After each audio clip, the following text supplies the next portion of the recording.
Now, tell me the reason behind this. Hello guys, welcome to Winners Coaching Center Informative Talks. So initially ഞാൻ സ്വല്പം honey നമ്മുടെ ബീക്കറിലേക്ക് ഒഴിക്കുകയാണ്. അതിന് മുകളിലേക്കായിട്ടോ സ്വല്പം water കൂടി ഒഴിച്ചു.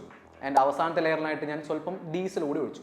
അപ്പോൾ നിങ്ങൾക്ക് കാണുന്ന പോലെ വ്യക്തമാണ് 3 ദ്രാവകങ്ങളും 3 ലിക്വിഡ്സും 3 സെപ്പറേറ്റ് ലെയേഴ്സ് ഫോം ചെയ്യുന്നുണ്ട്. ഞാൻ എന്താ ചെയ്യാൻ പോകുന്നത് നോക്കിയോ, ഞാനൊരു കോയിൻ ഒരു നാണയത്തൊട്ട് നേരെ നിക്ഷേപിക്കുകയാണ്. നിങ്ങൾ കാണുന്ന പോലെ അത് ഏറ്റവും താഴേക്ക് പോയി.